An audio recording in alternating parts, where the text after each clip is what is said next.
All right, guys, welcome back to another episode of the Debrief covering season 3, Finding Heidi. I'm Jacob Saffle, alongside Ryan Wolf, as we're diving into probably one of the, if not the biggest case we've had on the Guilt podcast to date. Ryan, you doing okay? I'm doing great. Thanks, Jacob. Excited to get into it.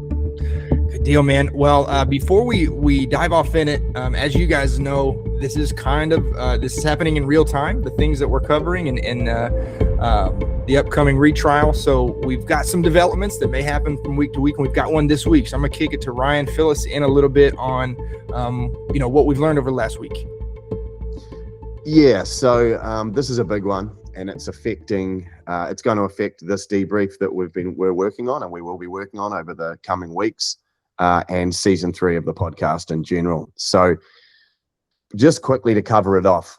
Obviously, there was the recent Supreme Court decision that quashed David Tamihere's convictions from back in 1991, and part of that.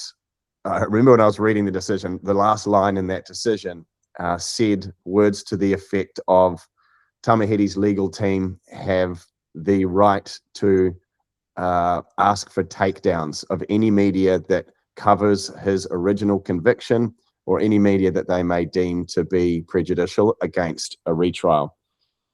So, in New Zealand law and all Commonwealth law, basically, you have the right to a trial without the jury knowing about any previous convictions or anything else that may have happened that may sort of like prejudice their decision. And so that's what this is all about, really. So initially I didn't get sent anything for the first couple of weeks, and I thought, oh, okay, we may have dodged a bullet here. But sure enough, a couple of days ago, I had a letter come through from Tamihere's legal team, fairly detailed, going through a bunch of episodes from season 3 of the podcast.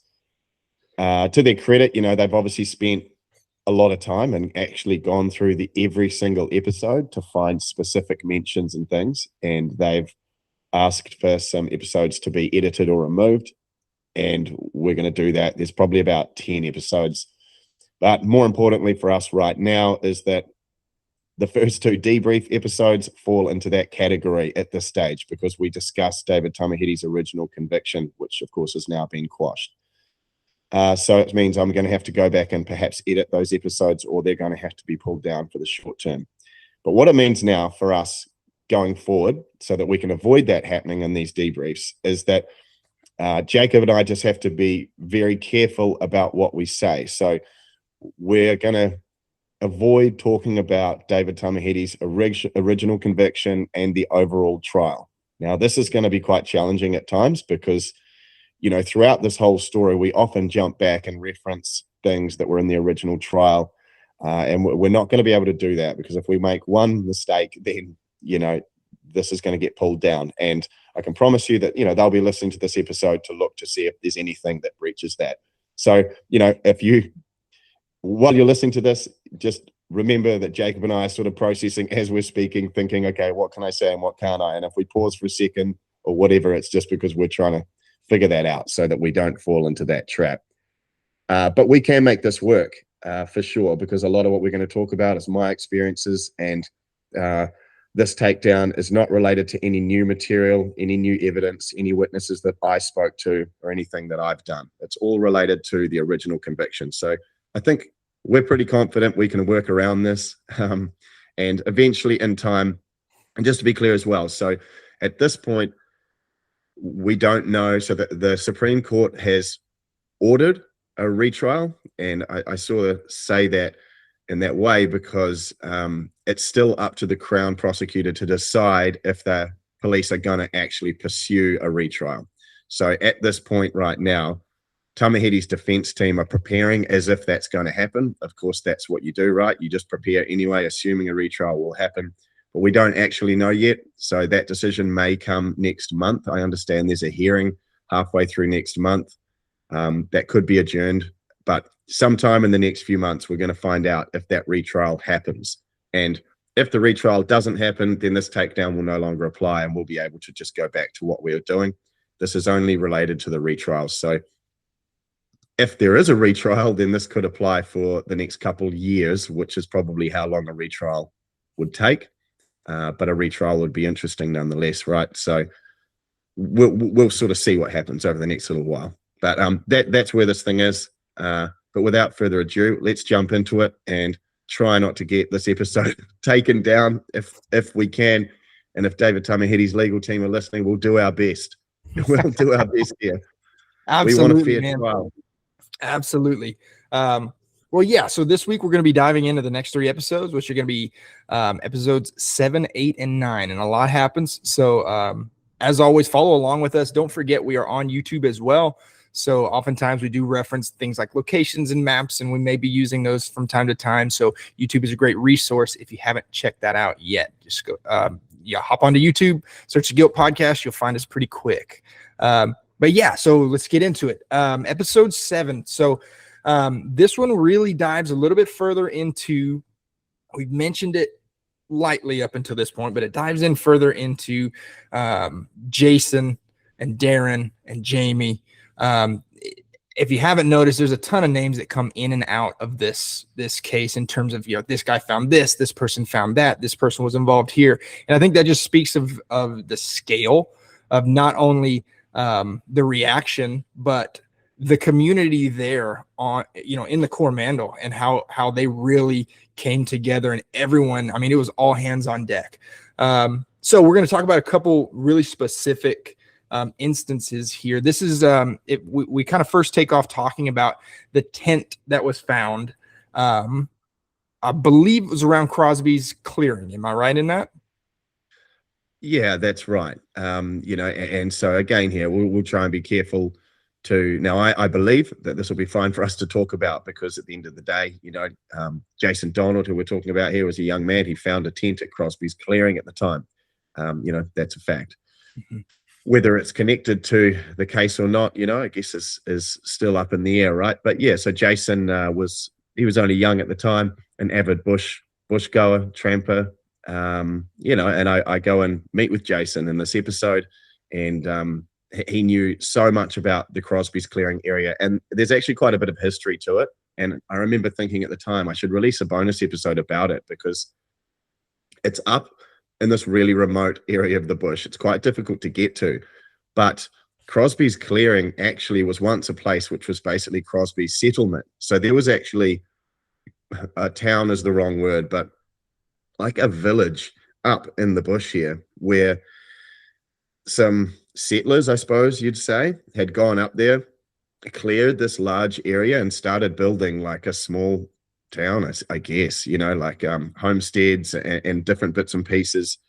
They were doing all kinds of logging and stuff up there. And there was a few key families up there. So the area is quite big. It's not just like a little campground. But then eventually, for some reason, I can't remember exactly what it was, it sort of just died away, and the families sort of moved away. Perhaps it was too hard, or there were other places that made more sense. But so when they left the area, the trees and everything sort of slowly started to come back in and take over. But it's still, you can still, if you look at an aerial map now, you can kind of still see that the area is clearer than the rest of the bush. But now it's kind of like an intersecting point between a few different tracks in the bush.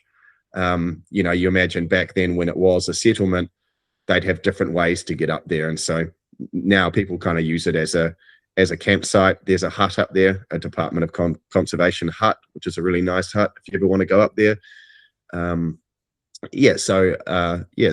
Jason, I don't know the exact location, but up there somewhere, he finds this tent in 1989 with a note in it signed Pat Kelly. And the note was very interesting to me, because it talks about, hey, I was tired of waiting for you, right? That's what the note says. And that's very interesting to me, because if the scenario went like police seem to think that it did, Heidi and Urban, in what scenario would they be waited on? Do you know what I mean? Like, in the scenario that they've laid out, there's really, these people are only going, whoever is with them, I doubt would let them just go somewhere. Right. Mm. So that kind of it was a curveball for me. Like, well, who could he be waiting for? Yeah, and I mean, like, you know, whoever this might be, and I think we're treading in dangerous territory Sure. when we're thinking about, you know, the police and what they're talking about here. But yeah, I think it's an interesting one, right? Like this note in the tent, and what it could really mean, and who it was for, and who the note was for. I don't know, and I think that's always been the sort of question. I don't think that question's ever really been answered. But yeah, I think that's I think we'll probably be straying in the territory of you know, the police case there. So perhaps let's move on to something else. It was something that really kind of you know, took me back a minute. But something that he does mention, and I think it's really important to clarify. In earlier episodes, when we go through things like Melnoff's testimony, and you know how that kind of developed, it was I think it's very important to recognize what we find out about Melnoff in this episode, which is that this guy really put himself in financial jeopardy contributing to this case and finding these people. So if there was ever really any question about his integrity or how invested or what what his motives may be, I feel like this puts it to bed, because this guy is not going to voluntarily put himself in that situation and invest so much in something that he wasn't connected to, and he could be swayed. Does that make sense? Yeah, I think so. And I think it's something that I've always sort of said, is that I believe in the integrity and the trustworthiness of those two, and what they say they saw, you know, which is, you know, that they believe that. Well, you know, I think it's the key actually to that integrity is the fact that they never said that they saw Heidi, you know, and you could see how that could be an easy trap to fall into, right? Oh yeah, no, it was Heidi. It's like, no, they never said that. And I think, you know, Melnoff, yeah, in particular, I think he also had said that, you know, that this woman that he saw, you know, had makeup and you know, and said some things that sort of didn't align with what we would know of Heidi. And again, you know, these are to hold that integrity while you're being questioned and you're going through that whole process of over many weeks and months. And you know, yeah, I think that goes to say something about these guys. And I think that's probably why it's just always been such an important part of this thing. And you know, I'm going to call it this thing, but yeah, the bigger picture, you know, they really, so much ends up hinging on them, and may still do as this thing goes on. Right. Well, it's, you know, I just felt like it was really easy coming out of those earlier episodes to, you know, low hanging fruit would be to question their integrity. And I think it's very important that we, you know, continue to hammer that home, that that's not how these guys were. That's not who they were, by multiple accounts. But I think that really is, you know, put on display there. You know, Jason talks about the weather conditions at the time, of the searches in this area. So talk to me about that a little bit. So it's not just that they were searching through this thick bush and just kind of the natural state of the area. It was also not great weather conditions at the time, which just added more issues, right? Yeah. So, I mean, when we're talking about kind of that May period in New Zealand, you know, you're talking about May, June, those kind of areas. I mean, which is, you know, what we're pretty much getting into now. And today at home, it's good weather, but it's just been terrible weather for the last while. And that's what they were sort of encountering at that same time. And so Jason, you know, he was the one that found this tent. He was also part of the search teams as happened then, you know, these small communities, they'd all sort of get together. And yeah, like you're searching through bush that is on a good day still wet and damp and thick. Then you combine that with horrible weather and fog and you know, that morning dampness that just never leaves. That makes a search like this incredibly difficult. You're constantly soaking wet.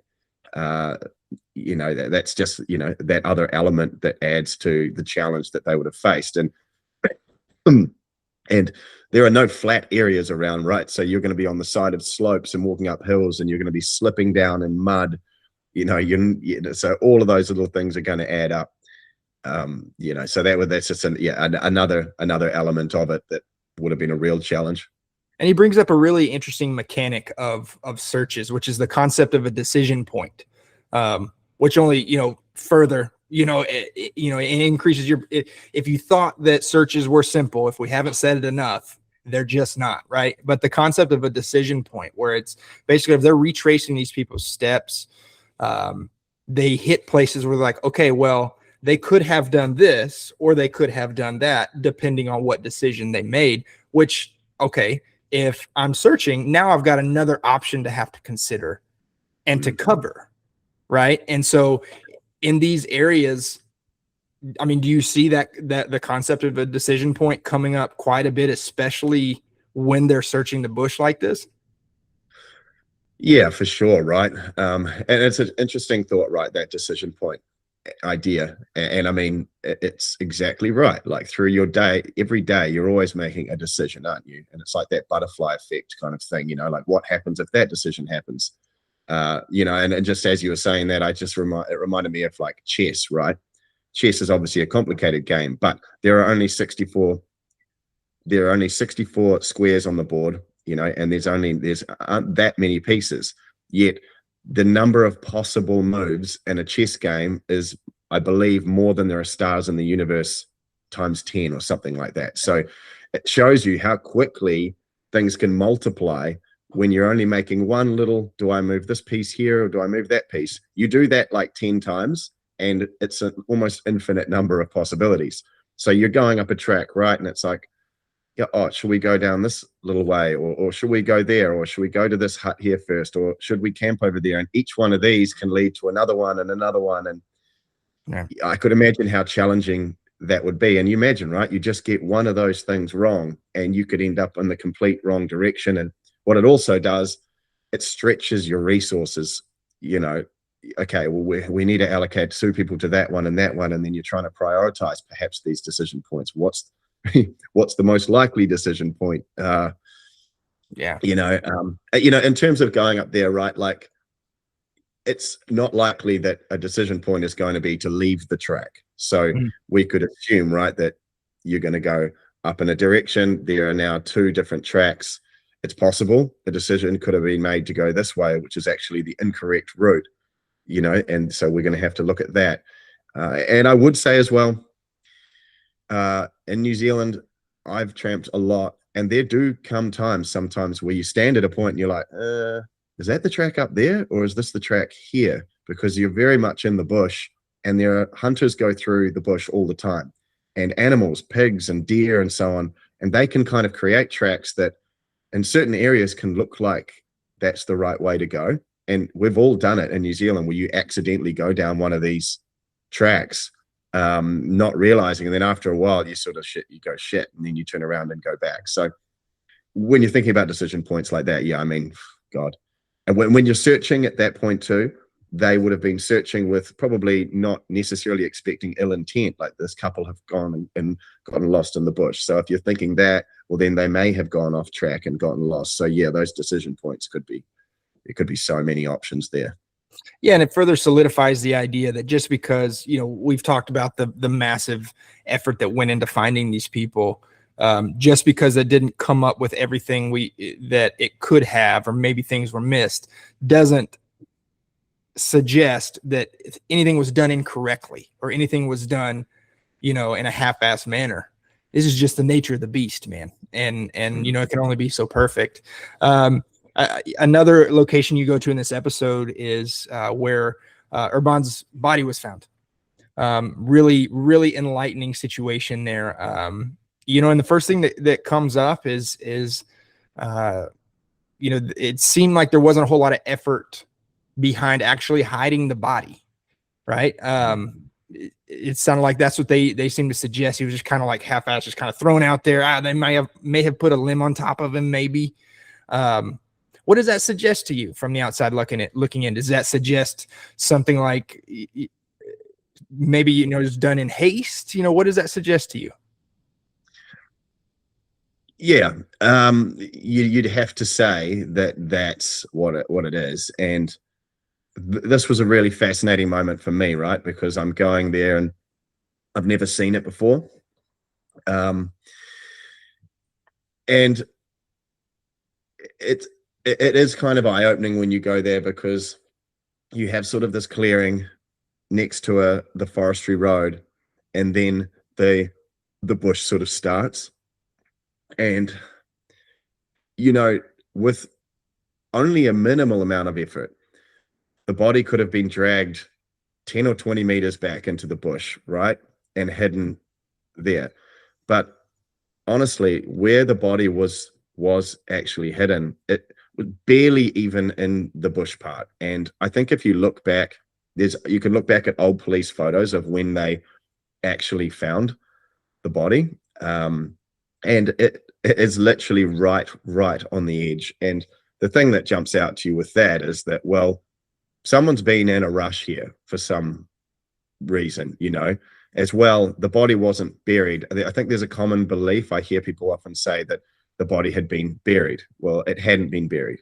It was just dragged and dumped there. And I mean, it wasn't found for a couple of years, so who knows? Maybe a couple of sticks or something were thrown over the top that may have deteriorated. But I think that, and it's quite morbid to talk about, but it is the truth that, rats and things had eventually got underneath over time and sort of dug out a bit of a hole. So it maybe had become a bit of a depression, but no one had dug a hole or anything. And you have to think to yourself, right? Like, if I murdered someone, just done this, am I going to, and remember this clearing it almost looks like a little camp area up there, and it's the forestry road.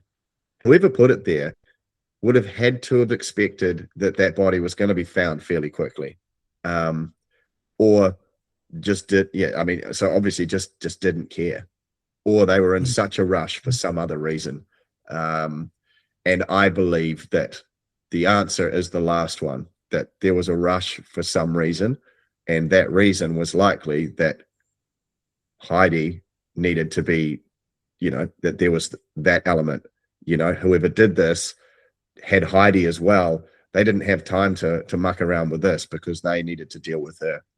And we're going to get further into that in the podcast later on, as we know. But I think that that's the logical thing here. It's like, okay, well, we've got rid of the boyfriend.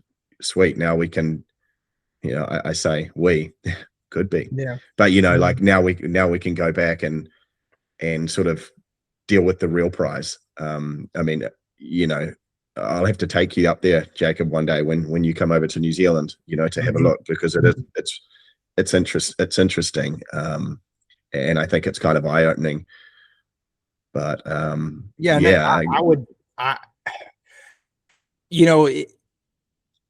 think this episode really culminates in a beautiful moment here at the end, because as you're talking about, kind of, it's easy to forget the details of how these dominoes really fell and what that experience must have been for these people. So you end this episode in a beautiful way, where you're able to locate the memorial stone, and you're able to take a minute there. And you talked about it a little bit on the podcast, but what was that experience like? It seemed like an emotional one. Yeah. When you start a case, or you work on a case, and, and at this point in the podcast, I'd been working on it for, sort of a month or something like that. I'm trying to remember exactly, but you read a lot, and you speak to people, and you read a lot of news articles and so on, and everything you can find. But it's a whole nother thing when you have this real life connection, and to stand there. Well, the thing is, first, we couldn't find it, right? Because it's really difficult to find. The bush is thick, and the memorial stone is that's what it is. It's a stone, and it's distinctive. But over the years, sort of, little shrubs and things have grown around it, and it's got some sort of algae and stuff on it. You could easily miss it if you didn't know what you were looking for. But eventually, when you find it, and seeing, Urban's name on there, it really strikes home that, wow, like this is, you know, this is real life. This is where this guy lost his life. And, you know, being there with Jamie and Darren at the time, you know, it struck home even more. And, you know, I would say that at that time when I was there, like I was really impressed with Jamie and you know, Darren as well, but Jamie in particular, I felt like I could really tell it affected him. And I think, you know, on the podcast, you hear him talking more, and it just really felt like Jamie. I was like, he just seemed like he had a good heart, and I could see that the words he was saying, that he meant them. But yeah, it was an emotional thing. There's a lot going on when you're there, and it really sort of made me, it galvanized me to sort of think like, you know, we really need to do my absolute best here. Yeah, that was what my feeling was walking away, to just sort of say to Urban, you know, like, we'll do our absolute best. Yeah. And I think it served as a great kind of conclusion to part one of that season, because you did a really good job of kind of breaking that up. You know, this does conclude part one in that, okay, we have the background now. We've really dug into that, and you know, you deem the next part the hunt, right? And it kind of kicks off with this next episode. But, you know, kind of moving into that and how that developed, we've got a new witness here, one that, from my understanding, had not seen the light of day in this case, and that's in Barry. So tell me a little bit about his statement. What did he see that day? Yeah, so this is you know, right, you're right, and you know, and it really was kind of, the first part ended there, and this moved into the next part, and which was kind of like my investigation, is the way I sort of saw it. Like, this is where, and it kind of, we're doubling back, because at the very beginning of this podcast, I believe I'm on the beach waiting while Barry is actually in the police station, and he's being interviewed for the first time. And so it's kind of like, now we catch back up to that moment, which is kind of cool. And I like that creative element to it. But you know, Barry comes out of the woodwork with this story that he believed that he had seen this white car, you know, the Swedes in this white car driving down Prakawai Quarry Road.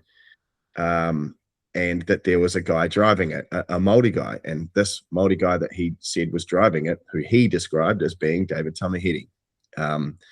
But he sort of just more, described him as an expressionless face, Billy T. James kind of character. So this was brand new, never been heard before. And he said that he'd never gone to police. And of course, when you think about it, it made, his story didn't make sense until you knew that Urban's body was found where it was, right? And what struck me was that Urban's body had never been explained adequately, how it got there. There was all the evidence that it had sort of existed in the case seemed to be connected to Thames, and on the other side, this was sort of a link, it seemed, to provide some logical sense to how his body may have got there. And that's that Heidi and Urban were actually over here. Perhaps they were tiki-touring around. Maybe they were going to come camp here or something. It just sort of seemed to me like the missing link to something. And obviously I was excited about this straight away and what it could mean. And I thought, okay, this is something important. Let's see if the police are aware of this, which they weren't. They took it fairly seriously, and and interviewed Barry at length. And I would say, and Barry, he took me out to the spot, and we stand in this spot where he says he saw this thing, because he was a fencer at the time, you know, and he'd fence on the side of this country. I'll call it a country road, right? It used to be gravel or metal, and we say in New Zealand. And it was, he described it very accurately. It was only a couple meters away, He sees this car driving slowly past at a weird time of the day to be going into that direction. So yeah, it really was. It was the sort of turning point in this thing, I think, where it was like, okay, this is where are we going to go here? And little did I know, I'd already met someone else as well in the previous episode that was going to provide almost like the second turning point later on, which we'll get to.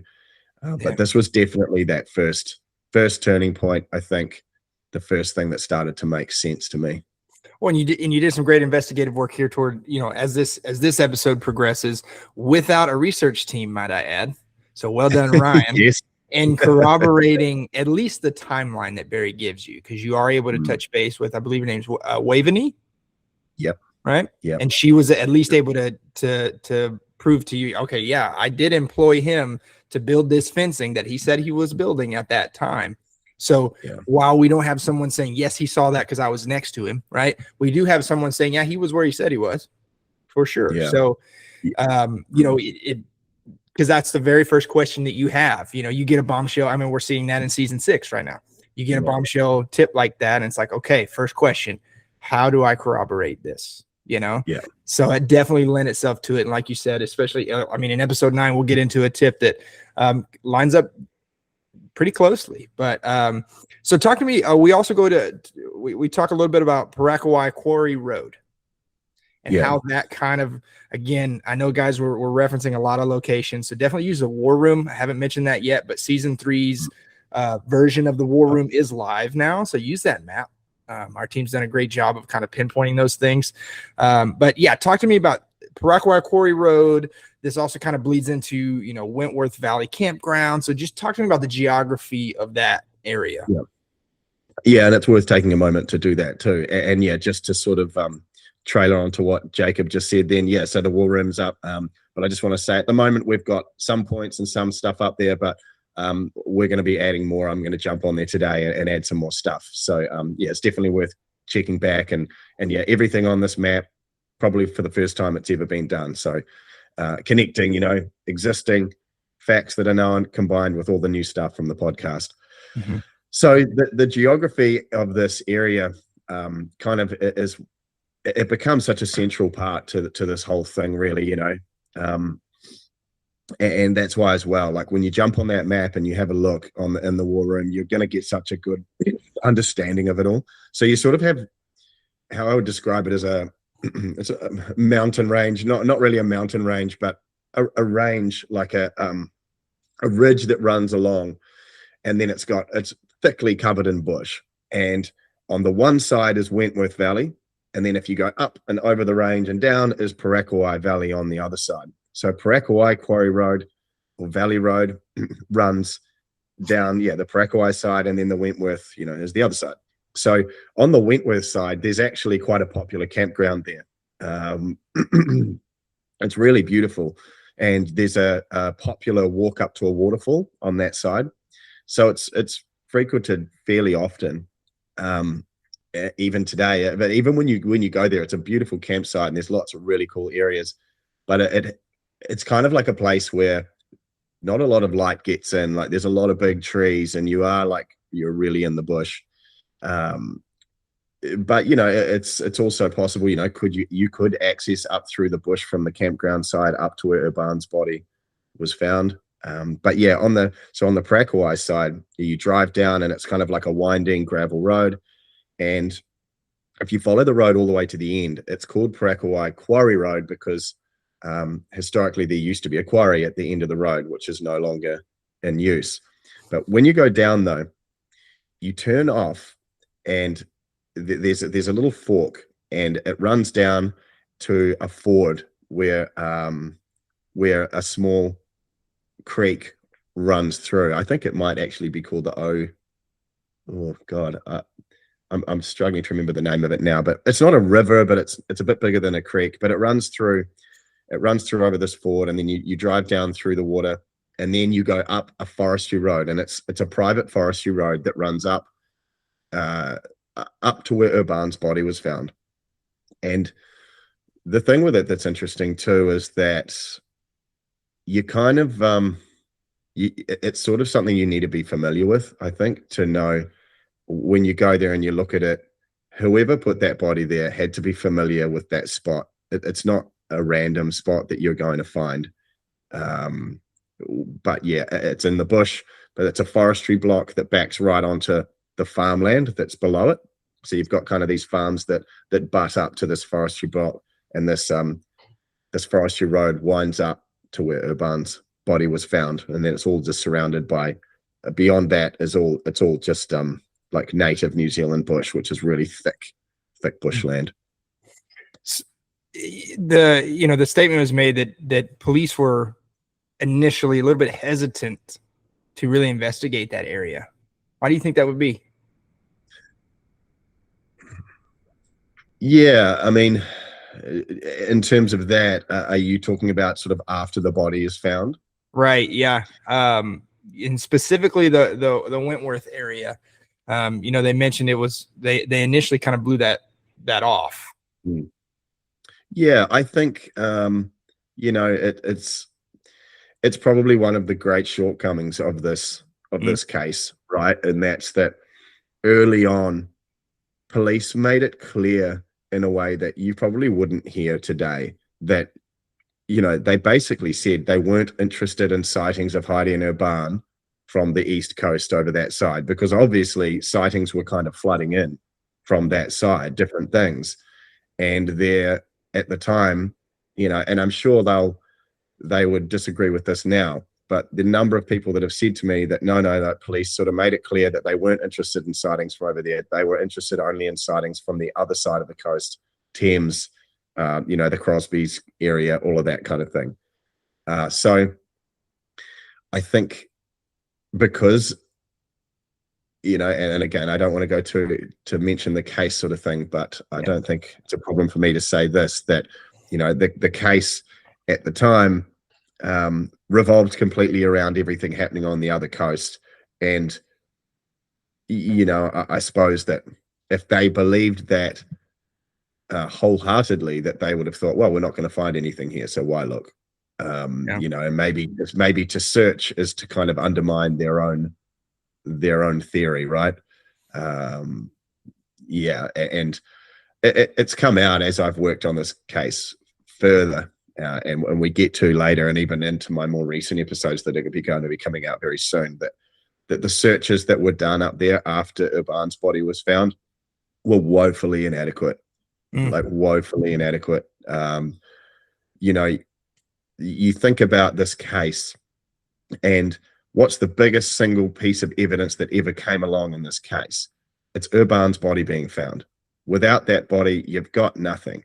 So the biggest piece of evidence comes along. His body's found. This is incredible. I would think you'd be turning that whole mountain range upside down with a fine-tooth comb, with search teams running up through there, hand in hand, searching hundreds and hundreds of meters on either side of his body, all through that valley and everything. And that never happened. They only searched an area maybe 100 to 200 meters either side of where his body was found, and that was basically it.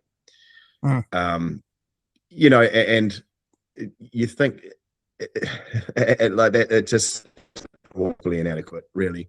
But I think that this comes back to their belief that, well, no, Heidi's on the other coast, so she's not here. We'll have a quick look around and see if maybe we might find like a murder weapon, but I don't think they ever looked with any real belief that that's where they were going to find her. They couldn't accept the fact that they maybe have it wrong.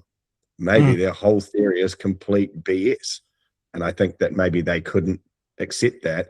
And I think what we've seen now with the quashing of these convictions is the court probably finally saying, not saying you're wrong, but saying, well, prove it.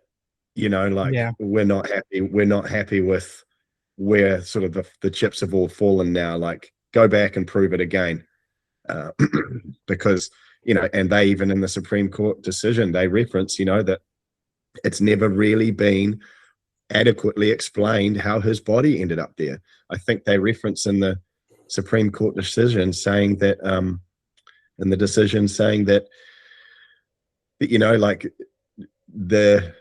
for his body to get there and her body to be over where they're saying it is requires a fairly elaborate system of driving and moving and taking and tramping that needs to be explained, and I don't think ever has, and I think most people would say probably never happened.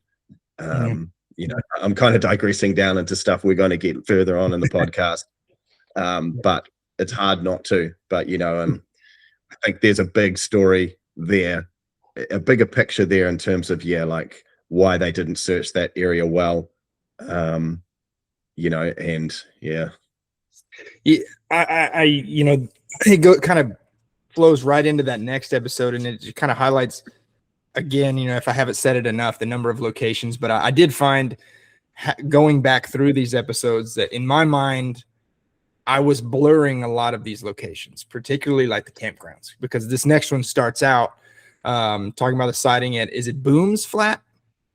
Yeah. Right. And that's a separate campground where the box of supplies was found.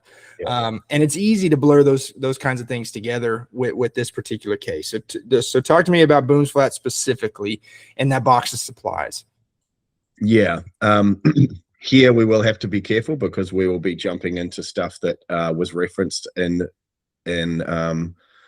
some of David Tomhedy's discussions with police. But what we can talk about is the geography of this. And again, you know, so the Kauronga Valley is another valley, kind of like the Wentworth Valley and the Parakawai Valley. Like in New Zealand, you have you know, you've got the ridge on each side, but in this case, it's more like a mountain ridge, and it runs down into a valley. And in the middle of the valley, it's going to be wet and bushy, and there'll tend to be campgrounds dotted along.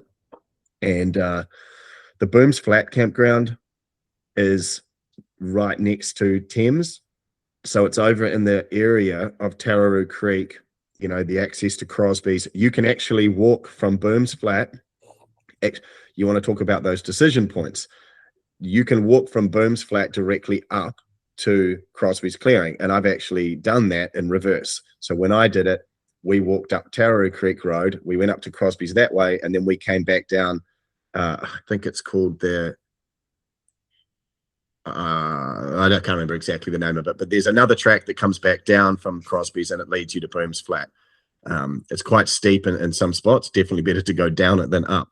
But yeah, so Booms Flat initially was spoken about in relation to, some potential things that we probably can't get into.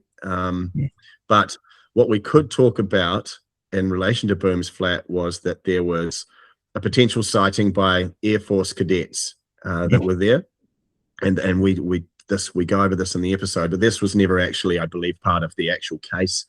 You have to remember as well, this is the interesting thing with this, is that across the Coromandel during that time, there were sightings all over the place of a white car, a couple that fit the same description, you know, blonde girl, guy that fits the description, foreigners, tenting, and they cannot all have been true. Physically impossible. Like, they were placed all over the place. You know, and I always found it interesting to think that, well, the conclusion I had drawn is that it's quite possible that, who knows, there may have been another couple by pure chance driving around the Coromandel on holiday that perhaps fit a similar description. And over time, some of these things got confused. Some of these sightings, you know, these people have gone on the record for decades being absolutely adamant that that's what they saw. And, you know, and that's fine. And they may have seen that, but, you know, their one, for example, say you saw one, Jacob, in Booms Flat, someone else is saying that they saw one at this other place in Coromandel at the same time. They're both saying that they're right. It's not possible that they both are. So sort of how do you reconcile those things, right? But I think in this particular case, these Air Force cadets say that they saw this car, this white Subaru, however you want to say it, with bull bars. They even, I think, mention a sticker in the back of the window or something. Like, they go to some real depth in terms of this potential sighting. Even, I think, recalling maybe the first letters of the license plate, something like that. But, you know, I think the police dismissed this as not being connected. but it always stuck for me as seeming like it was something of interest. Mm. Just based on, I think there was a number of people that saw it. Yeah, and in fact, actually, that valley, that Kauronga Valley, where Booms Flat is, there are a few campgrounds down there. Over the years, I've had a number of people contact me, including a couple of people from a school group that believe that they saw Heidi and her barn there, that would potentially line up with this Booms Flat sighting. So this guy got hold of me saying that his school were there on a school camp trip sort of thing, and yeah, that he said, he was like, man, like we saw this girl come through the bush, and of course all the boys were like, oh my god, look at that girl, she's so hot, kind of thing, like when you're a 15-year-old boy, and they were, and I think from memory he described it was just Heidi, if it was Heidi and her barn, and they were going hiking into the bush or something, and they were adamant that that's what they saw.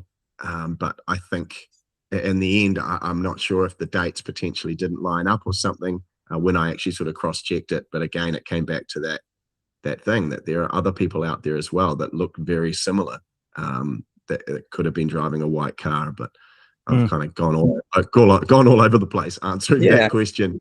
Well, yeah. I mean, and we hear yet again another sighting very similar later in this episode, because enter Murray Jenkins, and what's interesting about his sighting and his story is it very much mirrors Barry's. The seating configuration was changed a bit though. What Barry saw, if I'm not mistaken, Urban was in the back seat. With Murray, Urban was driving, right? So, and then we had some questions about the timing of that. So, he makes kind of the claim that, well, first off, this is the Murray Jenkins involvement here is a direct result of a live investigation. He heard the podcast, right? Yeah. And immediately contacted you. Matter of fact, I think he says he turns it off after 10 minutes because no, wait, I don't want to mess with my story. I know what I saw, right? And he contacts you first. So first off, that is why you do what you do in real time, right? And it's really cool to see these kinds of things happen, but outside of that, he kind of contests like, no, their last sighting wasn't getting a haircut because I saw them, right? So, but then you kind of go through the timing of that a little bit. So, what was that like with him coming forward? And first of all, was it a sense of affirmation in what you're doing that, hey, this guy wouldn't have come forward if he didn't hear my podcast?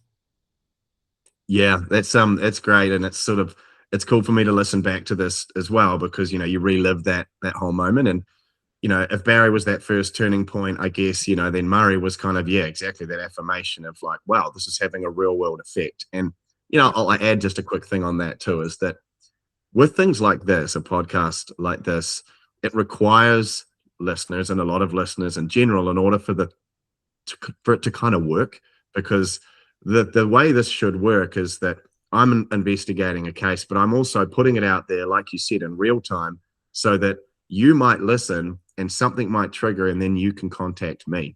And that's how it's supposed to work. So it's a combination of my investigation and you listening, and hopefully the net becomes wide enough that we can cast it so wide, because the podcast has grown, that we can catch those people. Or maybe you have a story, Jacob, your friend listens to the podcast and then says, hey, didn't you tell me something about that? And it felt like for me, when this happened, it's like, wow, like it's really getting to the point now where the net is getting wide enough that we're kind of finding these people. And yeah, I think so. For me, it kind of felt like that point of like, wow, like this thing is starting to really work now. And while we'd seen a big growth in the podcast during season 2, which was Jim Donnelly's season, this was a real, this season, and probably by about this point around episode 9, this was the time when it really started to grow.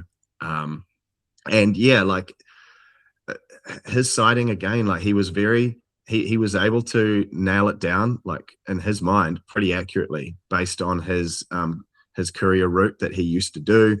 And it did sort of line up with what Barry had said. Of course, yeah, the configuration was slightly different, but overall, that's completely believable that you might be sitting in a different spot. And he described it that, yeah, there was this Māori guy who looked like, he said it looked like they'd just picked him up hitchhiking kind of thing. And I've always thought that it's quite possible that this could be accurate. And yeah, right. Like he's like, no, I'm the last one that saw them. Could be right too. But again, like Murray, I'm trying to recall now, but like I don't believe that this ever went through the police to the point where it was taken seriously. But it should, in my opinion. And I think it's always been a theory of mine anyway, that the Heidi in a barn met a person, could be David Tamahedi, could be someone else, that they met them and picked them up hitchhiking. And this has been the start of what has eventually transpired. And Murray was part of that initial piece of the puzzle that came in as well, that sort of, I guess, solidified that in my mind, at least. Yeah. Well, and it's funny, we kind of mentioned the school group earlier and kind of laughed about it, but even Murray here, he says, no, I'd seen her before because she was stunning. Right. Like, and so that seems to be a really, that is what people remember this girl, it's guys like this that, and again, man, what a gift to not only just give you this sighting, but be able to, okay, now I know the date and time because it was on this, this run every Friday. I knew I took a break at this time, so it really kind of laid those things together. I think, man, these 3 episodes and we've seen it a lot in this case, and we see it all the time. It's important to remember, these cases that you jump into, these cold cases. It's so much like sitting down with, 1,000, 2,000 piece puzzle and someone just kind of throwing you a couple hundred pieces, right? Yeah. And going, try to make sense of that. Because you don't want to discourage it. You say it on every episode. If you have any information that could even remotely be related to what we're talking about here, please contact us. You don't want to discourage that because you could always be that piece. You could always be another piece, but it does involve having to filter through the ones that aren't. And those tips that come in that aren't, a piece to the puzzle it doesn't necessarily mean they were to be disregarded. It doesn't necessarily mean they were done to throw you off in any way. But sometimes you do have to take a good intention tip and decide if it fits the bill or not. And this case really highlighted that because, like you talked about just a minute ago, with as many of these tips as are coming in, man, were there 2 couples? Like it's so easy to kind of go, okay, wow. But then again, and I think all I'm trying to do is illustrate the tightrope that you're walking, because you disregard one thing with good intentions, but ended up being actually added a little bit to the puzzle. But just because you went through your process, you felt like it wasn't related. It's so easy to fall off that tightrope, both for you and for law enforcement as they're investigating this. Do you agree? Yeah. And that's the thing too. I mean, I'm not perfect either. And when I have to, like part of what you do is you end up having to prioritize, unfortunately, some things or filter some things through. And hey, I mean, I've learned sort of the hard way doing this, that, probably more earlier on, like I've learned it as I've gone on, but, perhaps being dismissive of something on the surface, thinking, someone might come forward with something and thinking, oh, perhaps, no, I don't think that's relevant. Right. Not realizing that it is really relevant once I knew this other piece to the puzzle, right? That didn't come till a little bit later on. And I've gone, shit, someone came to me with something that sounded similar to that, Yeah. And this kind of goes both ways as well. Like the amount of times people will contact and say, oh, I wasn't going to reach out because I know this isn't really, I don't think this is important. I feel a bit stupid even saying it. And then I'm like, well, you just tell me what it is and we'll go from there. And then as soon as they start speaking, I'm like, this is extremely important because you don't know another piece of the puzzle that isn't out there yet, right? And this goes for me and the police. I can tell you that with police, for the right reasons, they don't share everything they have. You keep some things back so that you're able to corroborate things and know if something lines up. Like if I release every single little detail, sometimes that, and the same with the police, well, it doesn't allow you to sort of fact check something if someone comes in with a new lead, that so you can say, what color was that thing, or where did that happen? And if they say the same thing this other person said without knowing it, of course, that's good. I've kind of lost my train of thought there, but yeah, it's just, and we'll see it, in the episodes to come, but it took you 6 or 7 episodes to get through the background of this case, which speaks to the information that was there already. Right. And we only add to that now. And that's not going to stop. We've got some more revelations to come. Honestly, I think that's a great spot to really end this one and know that, okay, these are great tips. There's a lot of corroboration here, but Ryan, honestly, at the end of episode 9, you're really just hitting the tip of the iceberg, because I can, this is a season that once that snowball begins to start rolling, it gets bigger really quickly. I think it's a good place to kill this one and get ready for next week. Next week, we're going to dive into episodes 10, 11, and 12.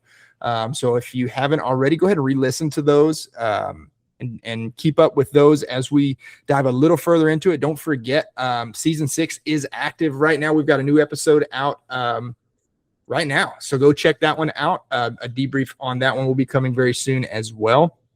Don't forget theguiltpodcast.com. That is where all of your information to these cases are available to you. And for subscribers, check out the War Room if you haven't already.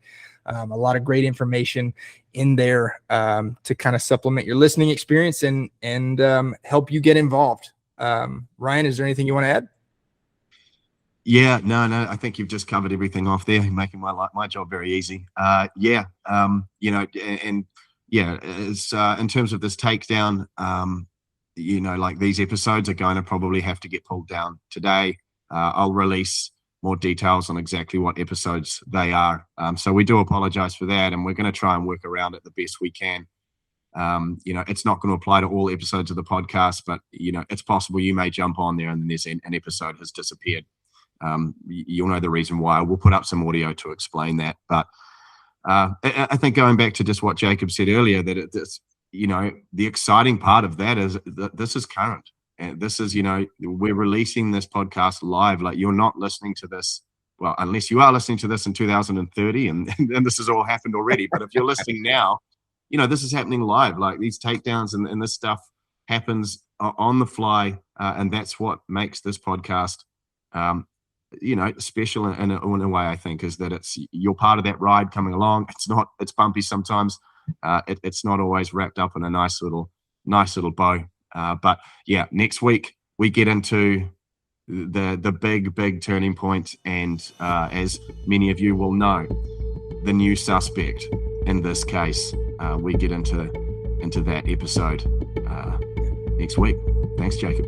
Awesome. Absolutely. Well, I appreciate you guys tuning in. Don't forget to let us know any questions or comments that you have. We always like to check out your questions, and you guys are an integral part of what we're doing. So definitely hit us up on theguiltpodcast.com. But from all of us at Guilt, we'll see you next time.